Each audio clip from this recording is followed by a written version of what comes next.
Hey everybody, it's Lon.TV, and it is time for another Amazon gadget haul. I've got about 6 or 7 things to share with you this time. Quite a mix of things, actually. I think you'll enjoy this one. And as always, this is not a sponsored review, but these are things that came in either free of charge through the Amazon Vine program, directly from the manufacturer, or something that I purchased with my own funds. I'll point all of that out in the video as we go along here. Additionally, I've got a link in the video description to all of these items so you can see what they cost right now. A lot of these fluctuate in price quite frequently, so if you click the link, you'll have everything in one spot so you can find it for yourself. And all opinions are my own, and no one has reviewed or approved what you're about to see before it was uploaded. So why don't we get into it now and see what our first item is. All right, first up is an item I purchased with my own funds a little while back, but haven't gotten around to just yet. This is the Retroflag 64 Pi case. Now, if you're not familiar with Retroflag, they make a lot of these little cases for Raspberry Pi computers. They're great if you're doing retro game emulation. And what's great about Retroflag's cases is that they are very affordable and they're incredibly well built. Look how nice this looks. It's got that legit Nintendo 64 look and feel to it. This particular one is designed for the Raspberry Pi 5. And what you do here is you open up the lid, you take out your Pi 5, and you do have to secure it with some screws, but everything is lined up perfectly here. And then you attach the little USB hub to get your controller ports in the front here. It's got a cooling fan. They actually give you all the tools that you need to assemble this thing in the box, complete with heat sinks and everything else. It's a great kit, a great way to get your Raspberry Pi into a more fun case. And although I think some of these cheap Windows computers now are probably a little better for emulation, if you wanted something small and low power consuming like a Raspberry Pi 5, this is a really fun case to work with. It also has working switches here, including a reset button and a power switch. There is a script that you have to install. I've done a few videos on how to set these cases up, so the script will be the same on this one as it was on the other ones.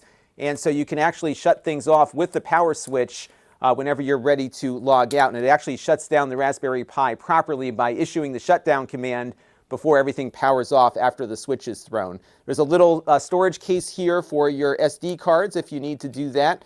And then, of course, you got a reset button here that will properly do a Raspberry Pi reboot. And this all works with RetroPie also. So great stuff here from Retroflag. All right, next up we've got a case for the Nintendo Switch 2. It's nothing exciting, but I kind of like the way it looks and the color varieties you have. This came in free of charge, I believe, from Acnes, who's the distributor, and it's called the Mobapad. What I like about it, though, it's a very slim case here, so it's not as bulky as some of the other ones that you might travel with. And I know when I'm getting on a plane, having all these big travel cases does take up a lot of room in my bag, so it's a little thinner than some of the other ones that you might encounter. And if you open it up here, you can see that you've got a screen protector, kind of a fuzzy padded area there, a nice amount of padding actually, along with room for some of your games. And of course, the physical games are becoming more and more rare on the Switch platform with the Switch 2, but your game key cards at least will fit in this section here. And as you can see, the Switch goes in there. It's got another piece of padding here at the top too. So it's pretty well protected, I think. It's a nice little case. And they have it in a couple of different colors. So there's the black one, which is a little too shiny for me, but there's some other versions here. This one's got like white and orange. They also sent me this pastel dithered one here, which looks pretty nice, along with a yellow one with a flashy orange handle here on the top that you can carry your Switch 2 around with. So nice cases here for the Switch 2. All right, next up we've got something that came in free of charge and full disclosure from AverMedia. This is called the Elite Go, and as I unbox it here, it's going to look a lot like one of those GAN chargers where you get like 100 watts in a small package. But this one does a little bit more because in addition to charging your devices, it also works as a capture device. So unfortunately, though, this HDMI is not an input, it's an output. It only takes video in via USB-C DisplayPort output compatible devices, hopefully like the Switch that we're going to plug in a second. So what you do is you plug your console in here, and then you plug your computer in here, and then you can get HDMI out to your display as a pass-through here.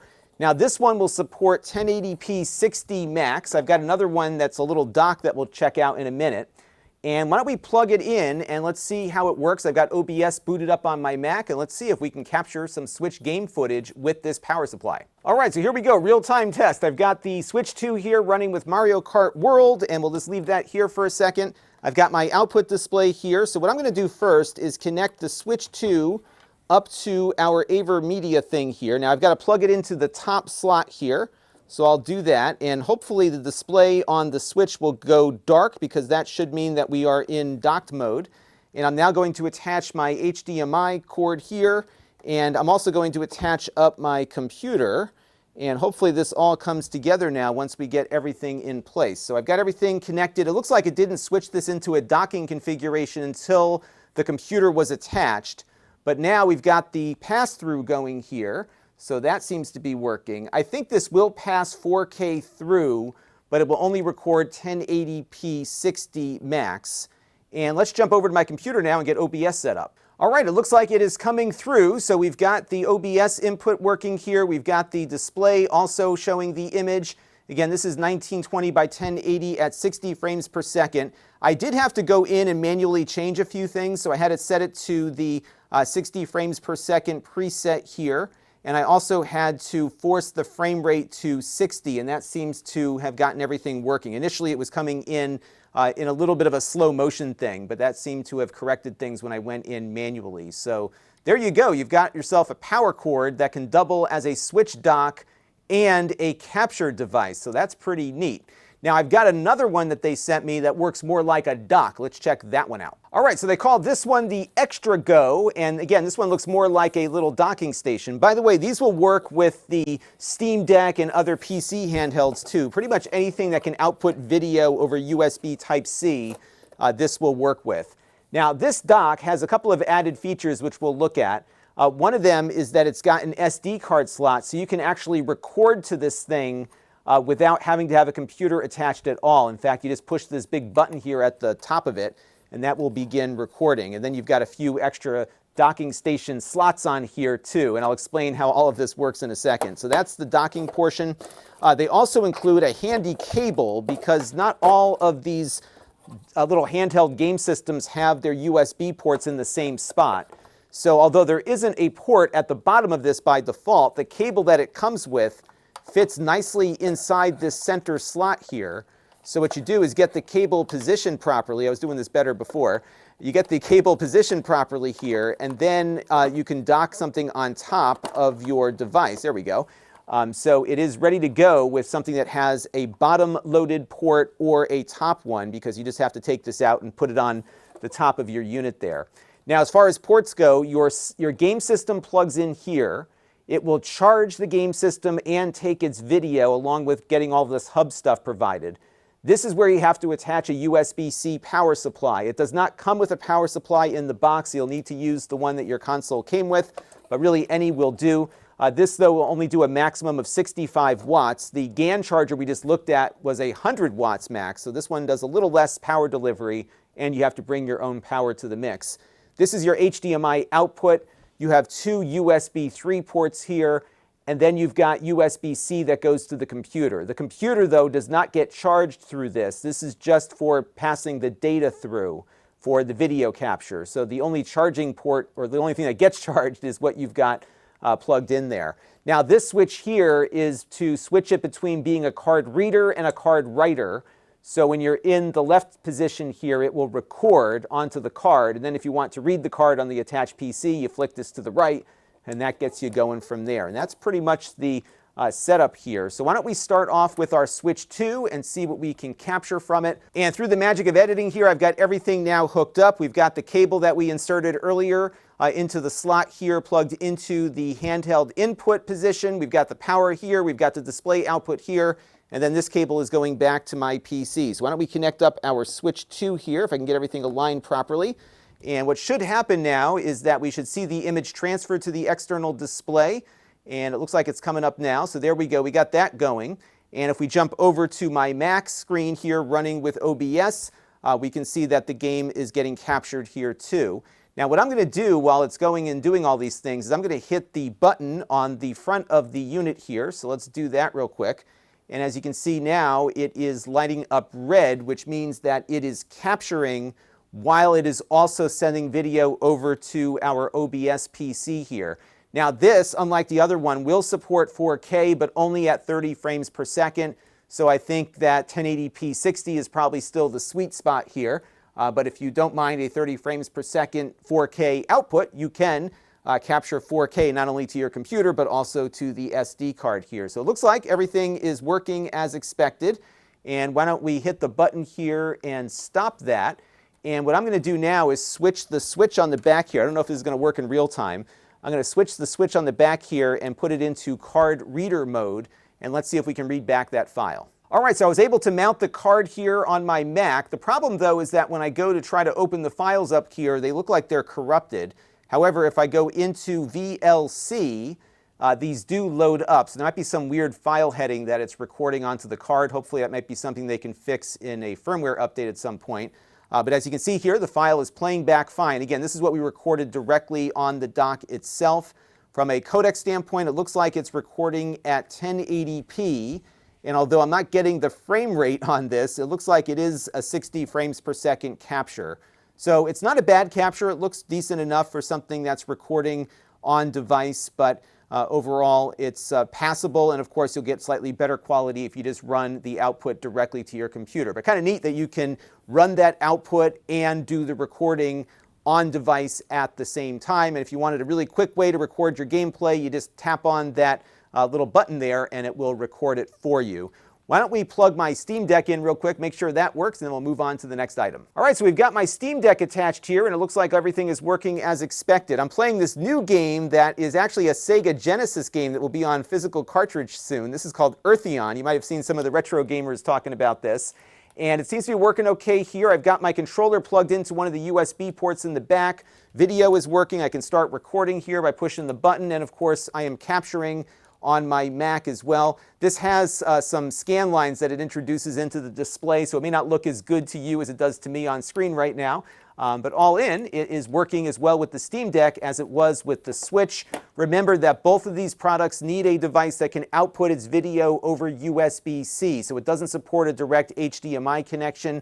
I did try using an HDMI dongle to try to get things converted, but that didn't work. So it looks like handheld devices and other devices that have a USB-C that can do direct video output are what you're going to need for these two. But still, pretty neat little products here, and I thought you might find them interesting. Let's take a look at the next thing. All right, next up we've got the Plugable 6-port charger. This is a smaller version of something that we looked at a few months ago. So the other one we looked at had 10 ports. This one has 6. This one might fit on a desk a little bit easier. It might be more practical.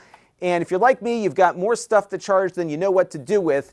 And what's nice about this is that you can take any USB-C charger, pop it into the side here, and that single charger becomes a 6-way charger.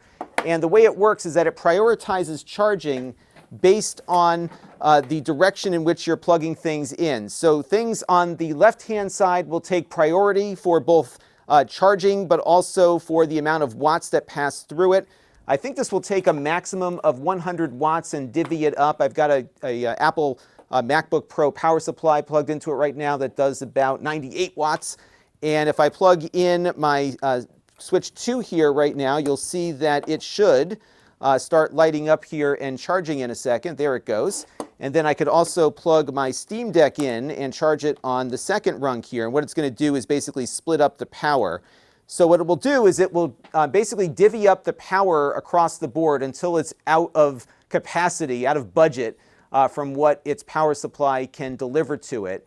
And then as one thing gets charged and uses less, it'll start charging the other ports down the line. So if you've got like a bunch of phones and tablets that you want to just charge overnight, you just plug this thing in, run everything into it, and it will manage all of the charging for you. So this is the 6-port version. There's also a 10-port version. It does not come with a power supply. You've got to provide your own.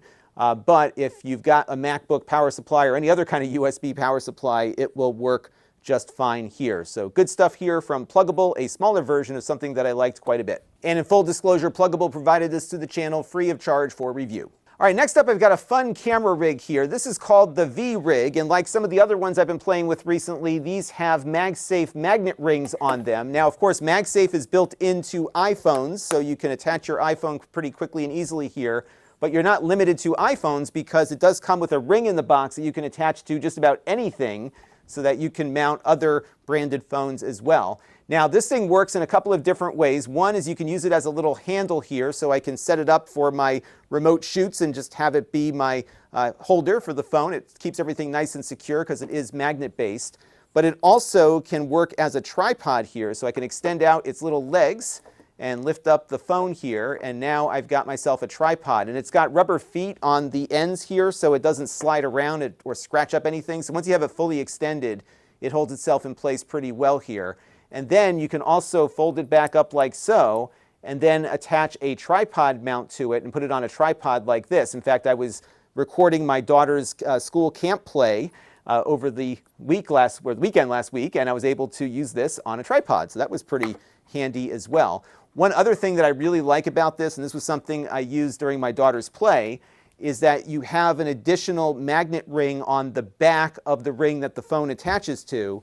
So I could use another MagSafe device here like this hard drive, and it will magnetically attach to the back here. Some things attach a little stronger than others, but you have to kind of get it positioned properly. So once I get this one lined up right, it holds together pretty nicely, and I was able to record the show using this mounted on the back. So there are some other attachments that you can add to the mix here just by slapping them onto the back of the magnet mount here. So again, this one is called Vrig, and in full disclosure, this came in free of charge through the Amazon Vine program. Now this next item is helpful for traveling.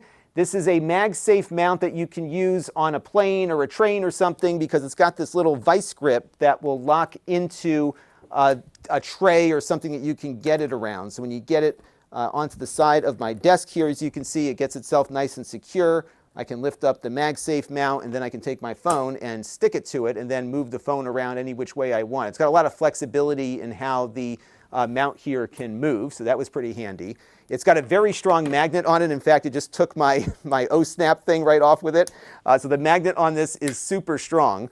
The other thing it has is these little arms that come down, so that you can use it just like resting on the tray table if you want. So what you can do is get it all positioned properly here and then reattach your phone like so, and you've got yourself another way to mount it. So you can attach it to something or just have it lay flat on the tray table. One issue though is that they don't have any kind of rubber feet underneath these little legs, so it does slide around a bit, but it does have a nice piece of rubber here at the bottom. So not perfect, but something that might be attractive to travelers, and it's got a very strong grip on your MagSafe compatible phone or one that's got a ring attached. And in full disclosure, this came in free of charge through the Amazon Vine program. All right, the last of the good stuff here are these two flashlights from Wuben. This is the Wuben X4 and the G5. And I've been playing around with these quite a bit over the last couple of days because they have a little more than I expected out of them. So this is the X4. This thing is built like a tank. It is all metal. It charges up via USB-C. It is super bright. In fact, I took it outside last night and you can see how much of my backyard it illuminated.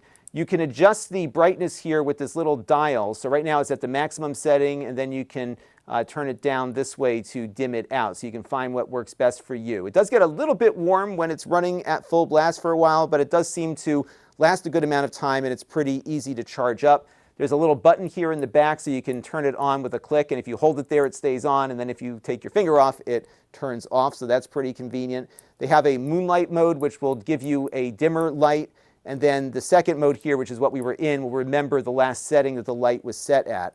You also have a side light option here. Let me get it back into position. So you've got this LED light that will come on the side here, and you can change the color of the light. I think you can just tap around to change it into different colors. So you have a very low power consuming light on the right hand side that will last a little bit longer, but you can't have the front light and the side light on at the same time. This is a nice clip here, so you can clip it to your belt or whatever. It also has a magnet on board, so you can magnetically attach it to things as well. Additionally, the battery is replaceable. This is a rechargeable lithium-ion battery, one of these 18650s, and you can just pop it out and get a new one if the battery ever goes on you. So it does have a little bit of longevity to it. The USB port is here to charge it up. And all in, I was really impressed with how bright this thing is and also how compact it is. And this is going into my toolbox there for whenever I need a flashlight. So I was very pleased with that one. So that's cool. And it's got a lanyard in the box too. Now this one is a little bit smaller. This is their G5. It's not as bright. You can see it in action here in a second. But let's open it up here and take a look. So like the other one, it charges over USB-C. It's brighter than your phone will be, so it is got a little bit more brightness than your phone has. You can see what it was like outside here.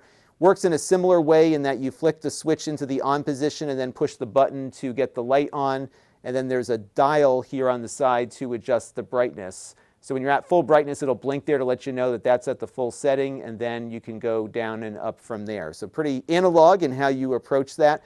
Then of course the light here can move around.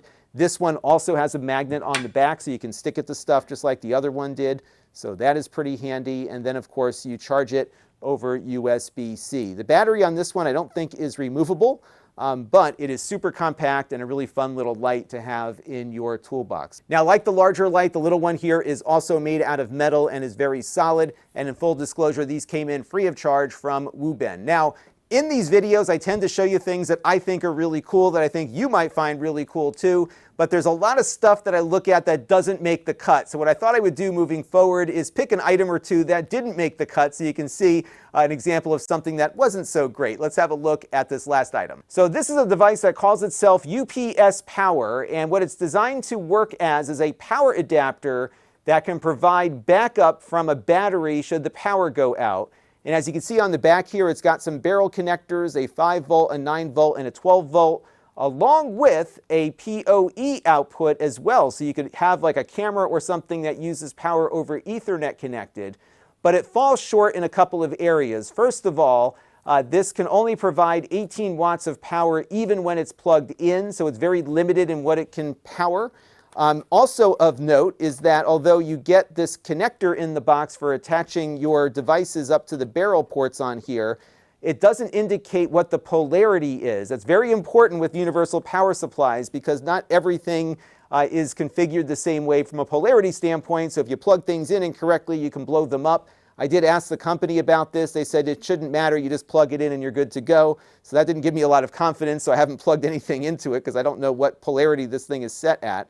And I was hoping that you could actually plug in more than one thing at a time, but they only give you one cable to connect up to one of these barrel connectors. But they do have a bunch of adapters here. But again, no way to set the polarity on these, so I'm just very reluctant to use it. Then there's really nothing as far as instructions go either.